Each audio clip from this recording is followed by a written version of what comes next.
There's an awful lot of people out here in New York City, which is deeply, deeply Biden country, who are celebrating. And I suspect they're probably also popping the corks in places like Beijing, as you said.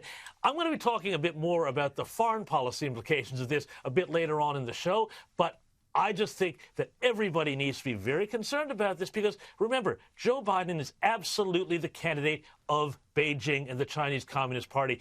I don't know how many people out there saw what the Chinese Yuan, their currency, did during those few hours when it looked like Donald Trump was going to win a second term. It fell off a cliff.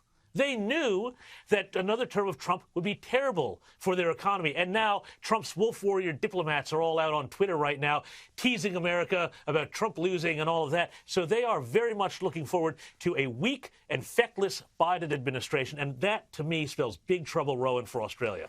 And they were celebrating on Twitter today, the Chinese biggest daily newspaper, state-owned, obviously, the propaganda arm of the CCP. They were mocking Donald Trump and laughing at the election results. So they're not hiding their joy. They've got good reason to be happy. Trump has been very tough with China. Well, and you know what it is, Rita, is that, you know, the left, the Biden campaign, they're the descendants of the Obama administration, which, of course, wanted to fundamentally transform America, in Barack Obama's famous words. Well, I think Joe Biden wants to, and I think the Chinese Communist Party wants to. So, you know, all those supporters out there who were so concerned about Donald Trump being some sort of agent of the Russian state for the 4 years of his presidency actually would have something to worry about if they maybe didn't care so much about that. But it is fascinating. We saw out on the streets today in New York when CNN made the call, because, I don't know, I must have missed the memo where now in the Article 2 of the U.S. Constitution, CNN now certifies elections. Exactly.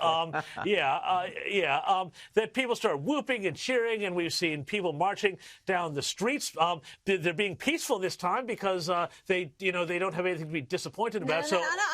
I'm sure we were warned that Trump's militant supporters were going to be rioting, looting, burning down buildings. I mean, surely they're out there right now causing havoc. Look, I will confess that I went and did a little looting myself of a big humidor room at a cigar shop, but then I paid for all of my purchases. So, yeah, not so much.